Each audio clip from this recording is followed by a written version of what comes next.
সময়ের সাথে সবার আগে এসএ নিউজ 24 বিডি। যেভাবে কষ্ট করছো প্লাস প্রত্যেক সেন্টারে যার যার অবস্থানে যে ফলাফল তোমরা দিচ্ছ, আসলে আমি ধন্যবাদ তোমাদের কাছে। ইনশাল্লাহ আমি স্বাভাবিকভাবেই তোমরা জানো যে 2-3টা মিনিস্ট্রির দায়িত্বে একটু ব্যস্ততা যাচ্ছে। ইনশাল্লাহ খুব আগামী সপ্তাহে আমি প্রোগ্রাম করতেছি এলাকায় 2-3 দিনের। প্রাইম মিনিস্টারের সাথে ছুটি নিয়ে আসতে হবে, তো কারণ ওয়ার্কিং ডে ছাড়া আবার ডিসি অফিসে মিটিং, ইউনো অফিসে মিটিং লাগবে, প্রশাসনিক মিটিং আছে, পলিটিক্যাল মিটিংগুলো আছে। এই কারণে তো আমি খুব দ্রুত ওই প্রোগ্রামগুলো জানাচ্ছি কবে আসবে। ইনশাল্লাহ সবাই দোয়া করবা, আর নেতাকর্মীরা বলবা। 2-1 জন ফেসবুকে দেখছি লিখতেছে আলম ভাইয়ের খুঁজে পাই সময় লাগবে, হতাশা লইব। আলম ভাই তো আছেই, আর তোমাদের কাজ নিয়ে আমি আছি। এলাকায় খুব দ্রুত সময়ে আমরা দৃশ্যমান করব যে কথাগুলো মানুষকে বলছি, যে কমিটমেন্ট গুলা করছি উন্নয়নের, এগুলা করতে হবে না ইনশাআল্লাহ। করতে হইলে মিনিস্ট্রিতে তো কাজ আছে, নিজের মন্ত্রণালয়ের দায়িত্ব আছে, আবার এগুলোর জন্য গ্রাউন্ড ওয়ার্ক করতেছি ইনশাআল্লাহ। ইতিমধ্যে আমি চণ্ডীগড় হসপিটাল, ট্রমা হসপিটাল এগুলো চালুর ব্যাপারে 100 বেড যেগুলো বলছিলাম, এই ব্যাপারে কাজ শুরু করছি। সোমবারে স্বাস্থ্যমন্ত্রীর সাথে মিটিং আছে, দ্রুত সময়ের মধ্যে এগুলো চালু করা। ডাক্তার সহ যাবতীয় বিষয়গুলো আছে, অন্য বিষয়গুলো আছে ইনশাল্লাহ। আর আমি বাড়ির বড় বাইসা মাদকের ব্যাপারে তো আমরা মিটিং করবো, প্রশাসনিক মিটিংও হবে। একদিনে হবে না, আস্তে হবে। আগে যাই তো এলাকায় গিয়া সবার সাথে বসি, প্রশাসনিক হবে। সবাইকে বলতে হবে একটু ধৈর্য ধরার জন্য। মাত্র তো 3 দিন হয়েছে আমাদের, এত তাড়াতাড়ি সময় আছে, আস্তে আস্তে শুরু করতে হবে। আর অবশ্যই আইনশৃঙ্খলা পরিস্থিতি, মাদক এই বিষয়ে আমরা কড়াকড়ি থাকবো।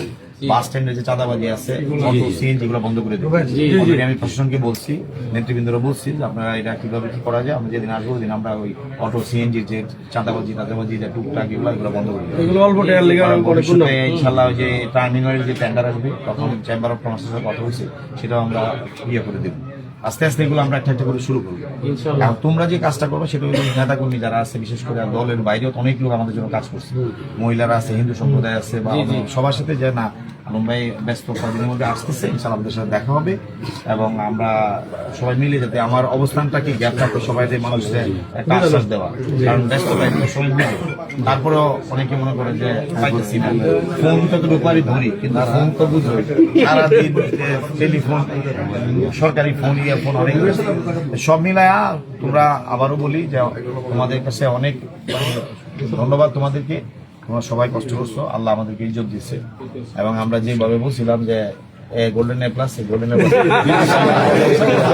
আমরা হিসাব কিতাব করতেছি, যে ইউনিয়নে ভালো ফল হয়েছে তাদেরকে পুরস্কারও দিবে।